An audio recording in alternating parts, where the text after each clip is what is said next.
Imagine this. You're out somewhere alone, and suddenly a group of people surrounds you.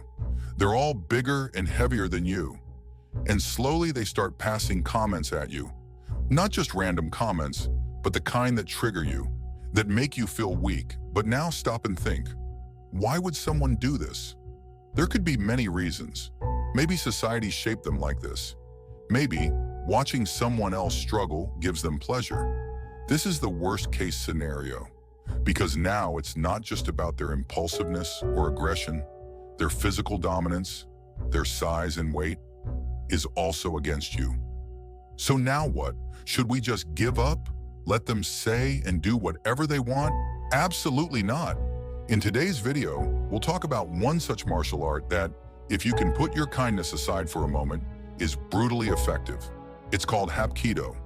With Hapkido, you can dislocate, even break, the joints of the attacker. And let me tell you, this video has a high chance of being restricted or demonetized, because I'm going to teach you 5 brutal Hapkido moves, some of which are very advanced. Now yes, Hapkido has so much depth that an entire series could be made just on it. But honestly, I don't think any dojo in India really teaches it, at least not properly, and I personally don't think we need to go that deep right now. Instead, we're going to merge it with some basic martial art techniques, because you can't use these strikes everywhere. Apart from Hapkido, I'll also share some techniques that can truly save you in a real-life fight. 1. Knife hand strike to the throat. Here you make a normal fist, but lift your thumb just slightly upward. Then, strike directly to the opponent's throat using the thumb side of your fist. Sounds brutal, right? This can knock someone unconscious, or at the very least cause extreme pain. But only use this if you're in a do-or-die situation. This move is also found in Krav Maga, one of the most brutal martial arts out there. Most such arts target the vulnerable and weak points of the body, which is why they're rarely taught publicly. 2Z lock. This is a brutal joint lock that can literally break someone's wrist if applied with force. It's hard to explain, so look at some reference pictures to understand. Again, this move can cause permanent damage.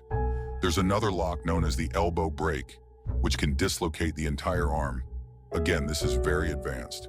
And to be honest, you should avoid using the elbow break, because it's just too destructive and not always practical in real life.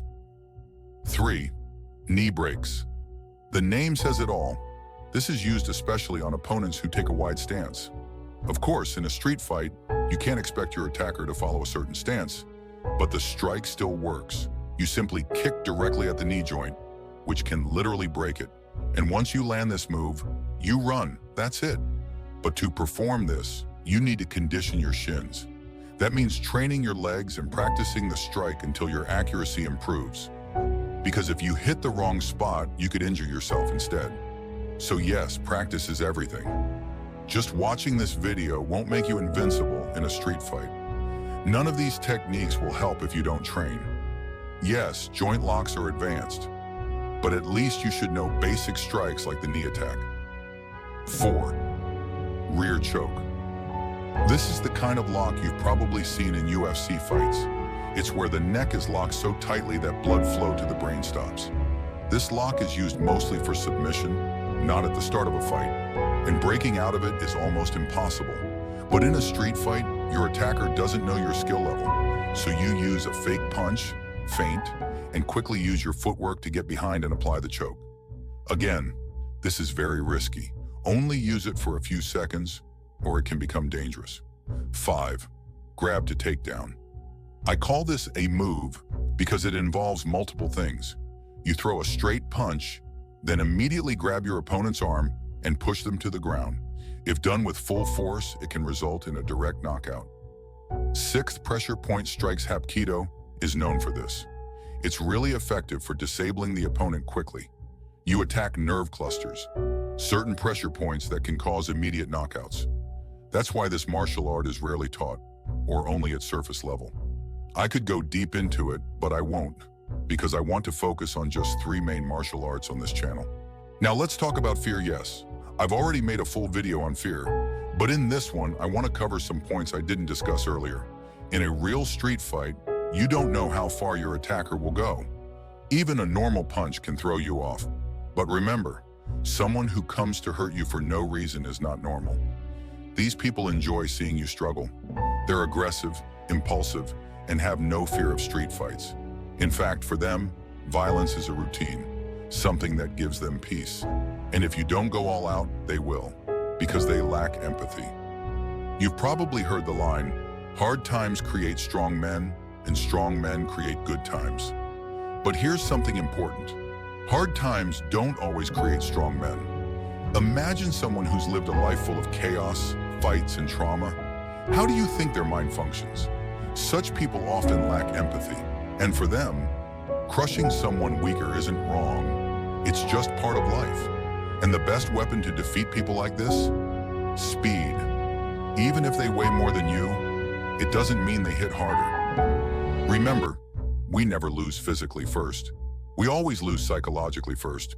If you're mentally strong, you're almost unbeatable. Because when you know yourself, it's very hard to defeat you. And let me say this again. Being scared will never change the situation. You have to look at things strategically. Deep down, we already know how certain things will end. But we avoid facing them because of fear. So work on your weakness. If you're physically weak, start training. That's why I say, he who knows himself is hard to defeat. Also, start eating better. If you're an absolute beginner, start with knee push-ups, practice 200 punches and 100 kicks a day. Even basic exercises like knee push-ups, crunches, and squats are enough when you start. And today, for the first time, I'll tell you my basic starting routine. This is what I used to follow at the beginning. Start with knee push-ups, 3 sets till near failure. This builds shoulder endurance and helps you transition to full push-ups later. Next, do planks, 2 sets till failure. Almost every martial arts move involves your core, so planks are essential. Then, 4 sets of squats till failure. Legs are already strong muscles. You can train them more, but don't go to full failure in the beginning, because joints are still weak when you're new. Finally, 1 minute of jump rope, split it into 2 sets. And again, for martial arts, go for 200 punches and 100 kicks every day. In the beginning, focus more on adapting the technique than force. And going forward, this channel will bring a lot more philosophy and psychological videos. There are many books we'll cover. Everyone who is part of this journey, we're moving toward deep psychology. Many challenges lie ahead, and we'll face them together. And soon, the second series on human psychology will begin. That's all for today's video. Bye-bye.